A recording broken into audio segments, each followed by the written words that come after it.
आज के सेशन में है पॉलिटी के बहुत ही इंपॉर्टेंट क्वेश्चन। ओके, तो ये जो है बिहार के सारे एग्जाम के लिए बहुत ही इंपॉर्टेंट है।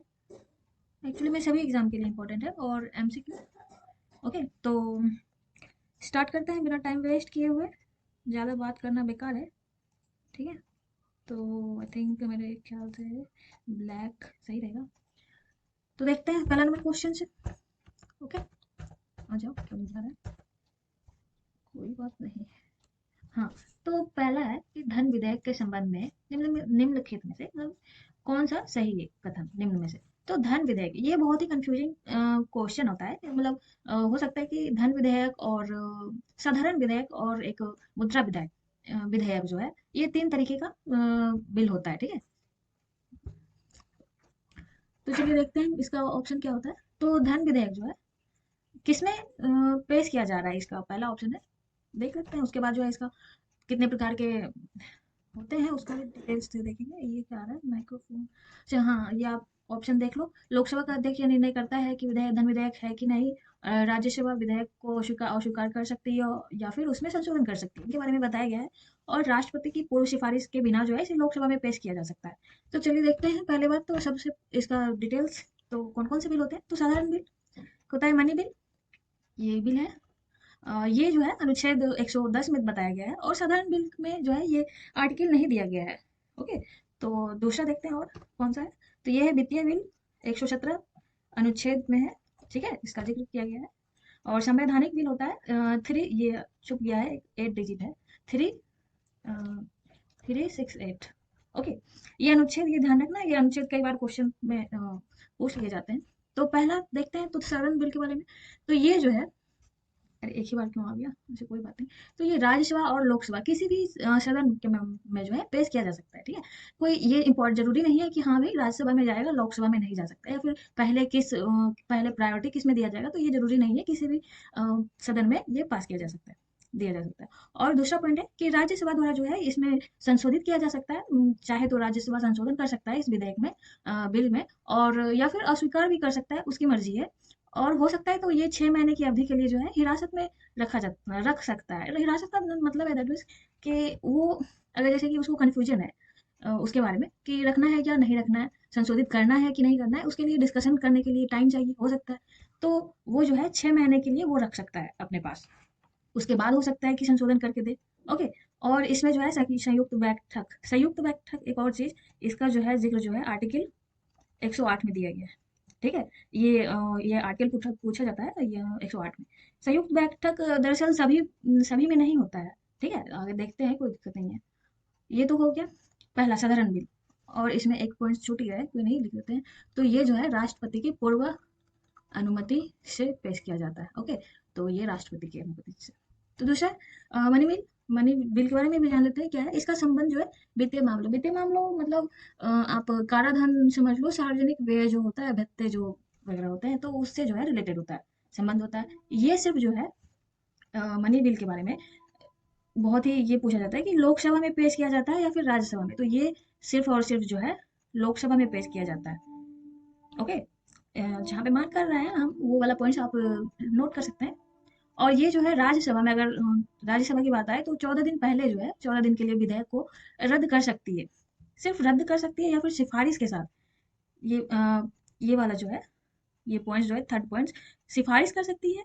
सिफारिश के बिना भी अगर वो चाहे तो राज्यसभा, जैसे कि लोकसभा में बिल पेश किया गया, ओके, तो राज्यसभा चाहे तो 14 दिन के लिए उस विधेयक को रद्द भी कर सकते हैं, या फिर सिफारिश के साथ या फिर बिना सिफारिश के। और ये सिफारिश किससे ली जाएगी, तो राष्ट्रपति से। ओके, तो राष्ट्रपति से सिफारिश के साथ जो है या फिर बिना भी वापस कर सकता है। ये क्लियर हो गया। और चौथा पॉइंट है, सिफारिश जो है वो लोकसभा के लिए बाध्यकारी नहीं है। हाँ, राज्यसभा के लिए बहुत ही बाध्यकारी है। मतलब कि राज्यसभा बिना पूछे वो वापस नहीं कर सकता है या फिर डिस्कस नहीं कर सकता है, ओके, बिना सिफारिश के बिना। पर लोकसभा में क्या होगा कि वो जरूरी नहीं है कि वो पूछ करके मतलब अनुमति लेके उसमें संशोधित कर सकता है। ओके, और इसमें संयुक्त बैठक की जरूरत नहीं होती है।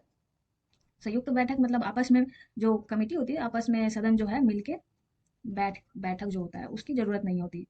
और इसमें है राष्ट्रपति बिल जो है वापस नहीं कर सकते हैं, ये भी सही है।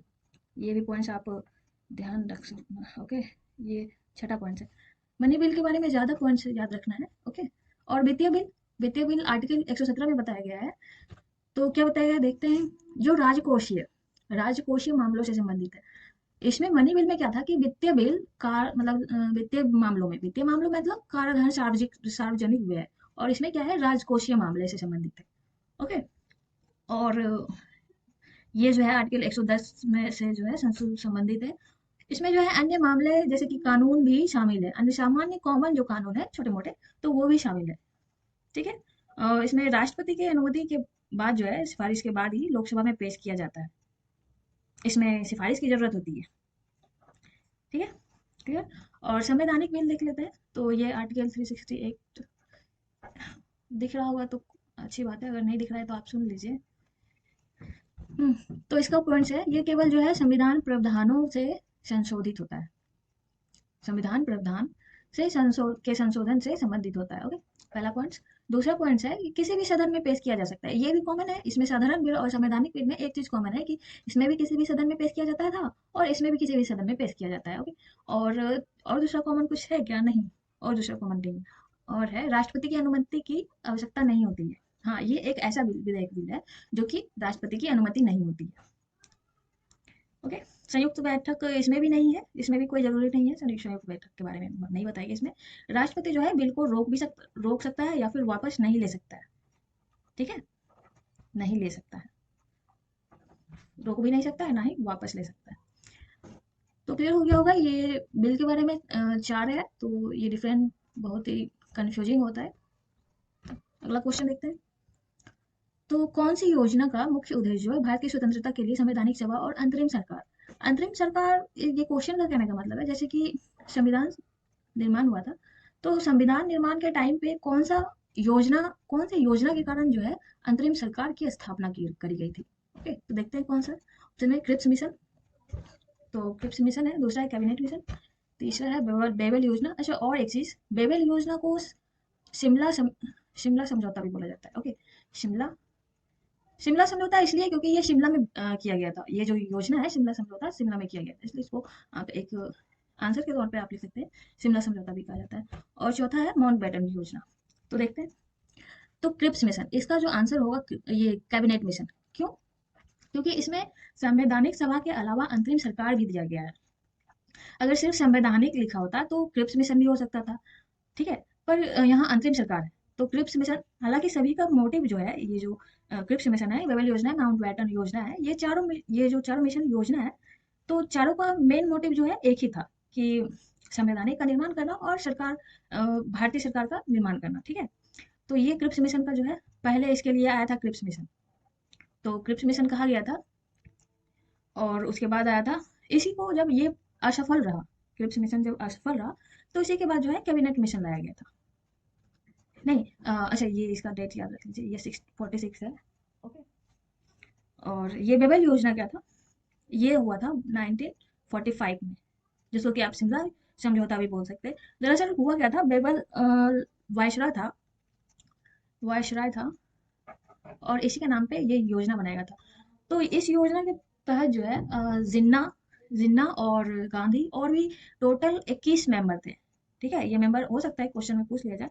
तो ये टोटल 21 मेंबर थे जिनको कि आपस में इस योजना के तहत क्या चीज करना है, डिस्कशन के लिए, डिबेट करने के लिए इतने लोग जो है मिलके बनाया गया था। और असफल ये क्यों रहा था? ये जो है, ये असफल ये इसलिए रहा था क्योंकि इसमें कहा गया था जैसे कि अंग्रेज, ब्रिटिश ब्रिटिश जो है जिन्ना और एक क्या उसे, हाँ, कांग्रेस। तो इनका कहना क्या था, ब्रिटिश का, कि आप अपने हिसाब से, मतलब कि गवर्नमेंट जैसे कि प्रोटो प्रोटोकॉल, एक सेकेंड, लिखा हुआ तो मेरा समझ में ही नहीं आएगा, वो हमें पता है, ये उसे सुन ही लीजिए। ठीक है। तो जिन्ना और कांग्रेस में जो है इतना मतभेद था, मतभेद इसलिए क्योंकि ये मुस्लिम समुदाय की मांग कर रहे थे। ठीक है। इस योजना के तहत ये इनका डिमांड था कि हाँ भाई, मुस्लिम भी इस मेंबर में होना चाहिए ज्यादातर। और कांग्रेस का ये विरोधी थे, बिल्कुल भी विरोधी थे। तो इस वजह से जो है इन दोनों के ही मतभेद के कारण जो है ये योजना असफल रहा। और इसी के बाद जो है, तुरंत इसी के बाद जो है कैबिनेट मिशन लाया गया था। कैबिनेट मिशन लाया गया था। अब इसमें 3 मेंबर थे, जैसे कि अलेक्जेंडर सर स्टेफोर्ड्स, आप स्टेफोर्ड्स,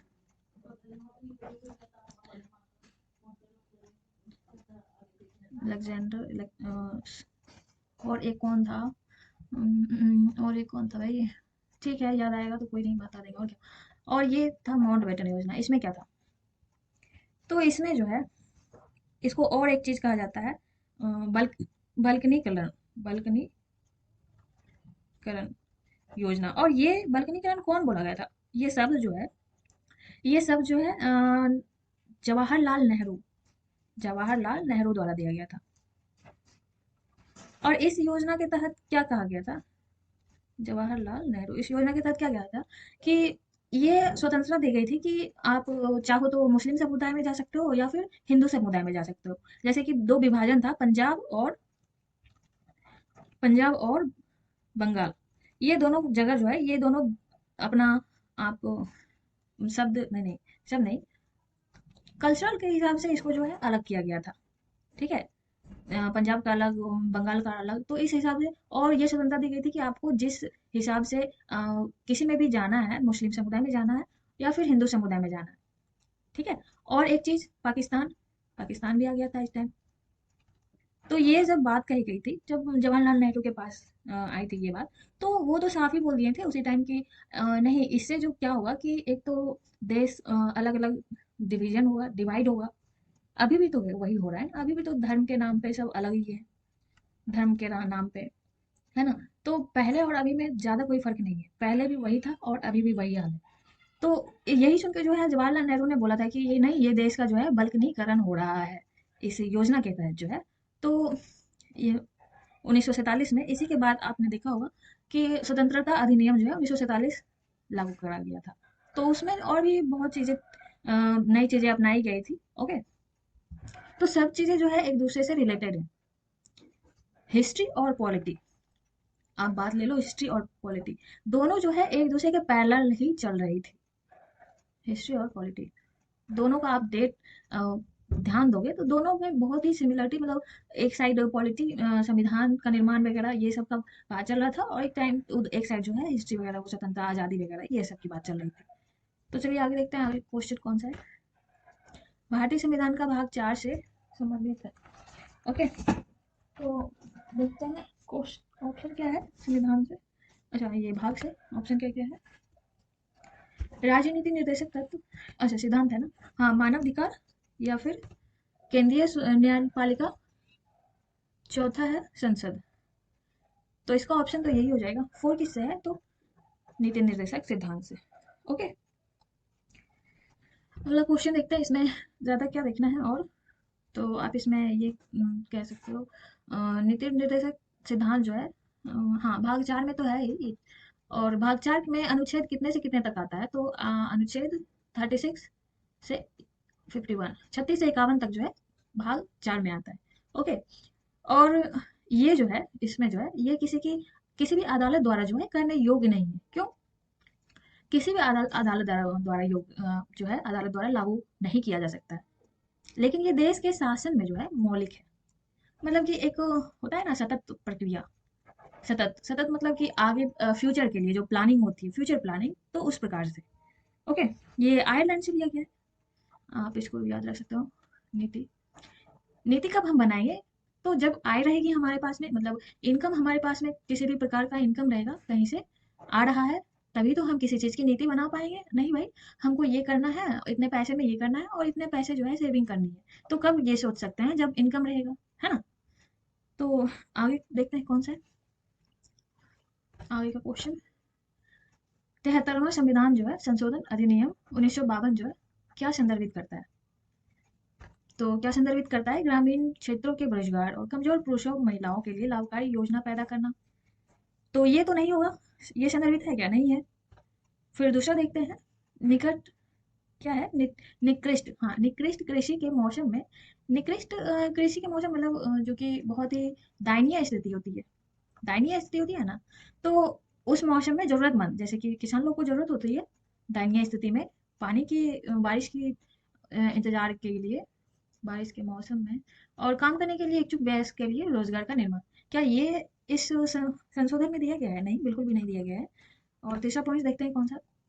तो देश में मजबूत मजबूत और अनुकूल पंचायती, हाँ ये है, ये जो है 73वां संविधान संशोधन जो है पंचायती राज संस्थानों की नींव रखता है। ओके, तो ये ऑप्शन नंबर थर्ड होगा। चौथा भी देख लेते हैं और क्या है। तो जीवन के अधिकार की पुष्टि, स्वतंत्रता और व्यक्ति की सुरक्षा, कानून के समक्ष समानता और बिना भेदभाव के समान सुरक्षा, तो ये भी नहीं होगा। ओके, और इसमें एडिशनल पॉइंट देखना है क्या, तो देख लेते हैं, कोई बात नहीं। ये जो है भाग, इसका जो है अगर भाग पूछा जाए, हो सकता है पूछ लिया जाए, तो 9 में है, 9 जोड़ा गया है संविधान में। संविधान, भारत के संविधान में एक नया भाग 9 जोड़ा गया है। ये जो है, ये भाग जो है पंचायती राज, पंचायती को हकदार हकदार करता है, ये जो अनुभाग है। ओके, तो इसके लिए, और बात रही पंचायती राज व्यवस्था की, तो पंचायती राज व्यवस्था त्रिस्तरीय व्यवस्था है, आपको पता होगा त्रिस्तरीय व्यवस्था है। किस प्रकार, जैसे कि ग्रामीण सभा हो गया, पंचायत और मध्यवर्ती और जिला स्तरों पे होती है, गांव मध्यवर्ती और जिला स्तर पे जो होती है। ओके, तो उसको त्रिस्तरीय बोला जाता है। तो अगला क्वेश्चन देखते हैं, एक और चीज देख लेते हैं इसमें, अगर मन में आया ये वाला जो है, इस भाग के तहत, इस अधिनियम के तहत जो है, ये जो 73वां अधिनियम है, ठीक है, तो इस अधिनियम के तहत जो है बहुत ही एक खास चीज है महिलाओं के लिए। महिलाओं के कुल, जैसे कि सीट होता है, तो कुल सीट हम लिख देते हैं, कोई बात नहीं, कुल सीट की संख्या के 1/3 से कम होने का प्रावधान है। कुल संख्या की डायरेक्ट सिर्फ 1/3, 1/3 लिख देते हैं, ठीक है। तो 1/3 से कम होने का प्रावधान है, कम होने का से कम। तो ये बात ध्यान रखना है, इस अधिनियम के तहत जो है महिलाओं के लिए ये बात कही गई है। ओके, अगला देखते हैं और क्या है क्वेश्चन। तो भारतीय संघ की संरचना निम्न में से किस राष्ट्र पर आधारित है? तो किस राष्ट्र पर आधारित है भाई, देखते हैं कौन कौन सा ऑप्शन। अमेरिका, अमेरिका से तो बिल्कुल भी नहीं है। संघ का जो बात है, यूनियन, तो ये लिया गया है कनाडा से। नाडा, कनाडा, इसे कैसे याद रखेंगे, संघ में सभी मिलजुल के, मतलब एक साथ रहते हैं, इस तरीके से याद रखेंगे, एकजुट है। कोई भी जो है, ये नाडा से याद रखेंगे, नाजा।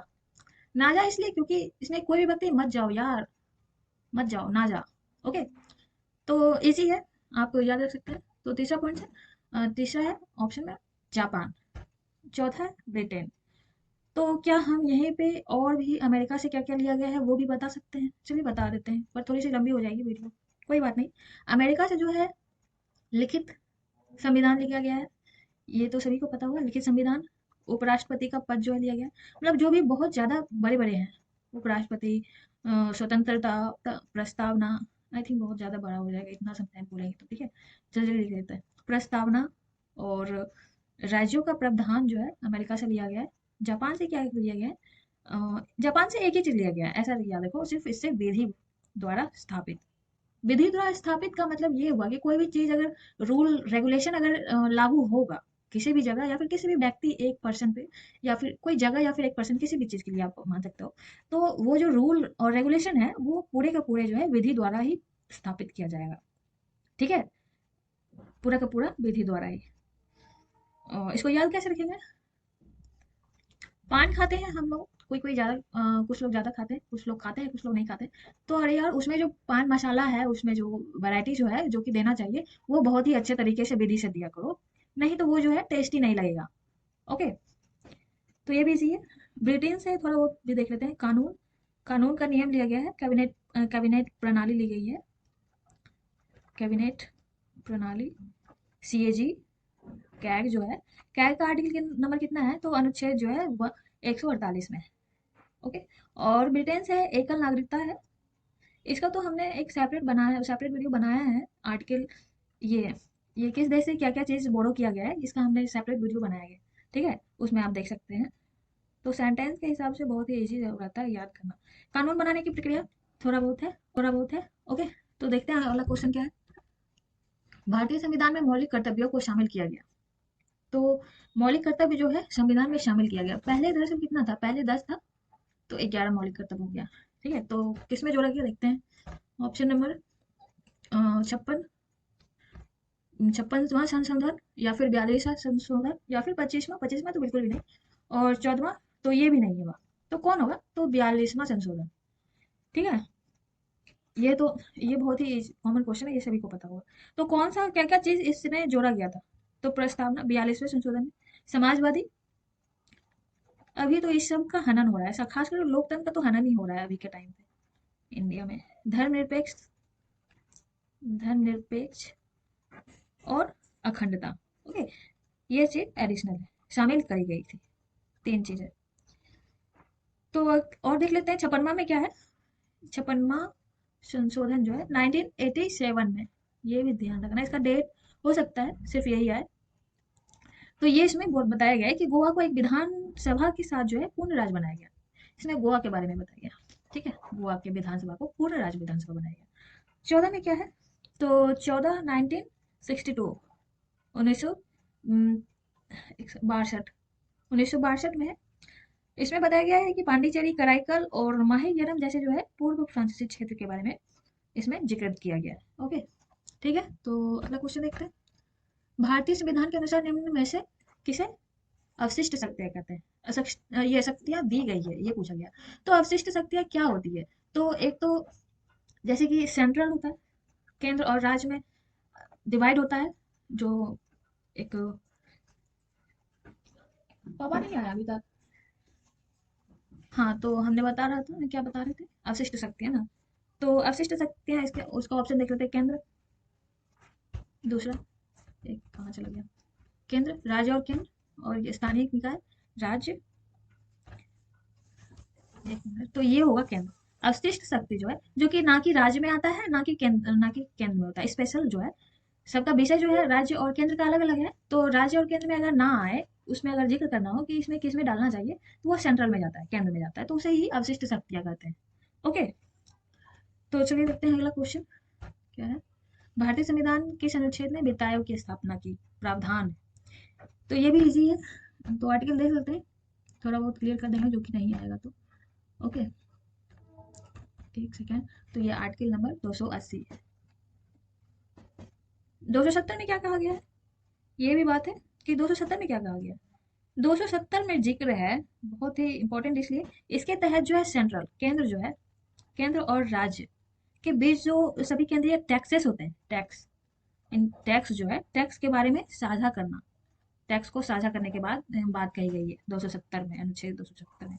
और 180 में क्या कहा गया है, ये भी जान लेते हैं। 180 में डिप्टी डिप्टी स्पीकर, एक सेकेंड, डिप्टी स्पीकर की शक्ति और फिर अन्य व्यक्ति के कर्तव्यों का पालन वगैरह, इसके बारे में कहा गया है। ओके, तो अगला क्वेश्चन देख लेते हैं थोड़ा सा।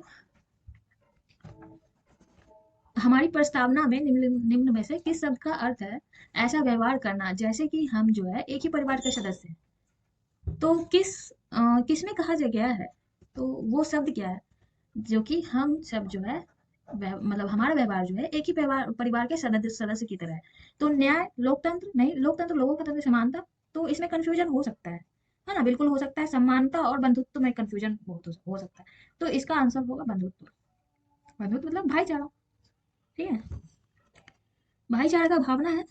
तो साथ ही मौलिक कर्तव्य जो है, आर्टिकल आप अनुच्छेद याद रख सकते हैं, 51A, 51A, ठीक है, कहता है कि इसी अनुच्छेद में कहा गया है कि प्रस्तावना में ये ऐसा व्यवहार करना जैसे कि हम एक ही परिवार के सदस्य हैं, यानी बंधुत्व के बारे में बताया गया। ठीक है?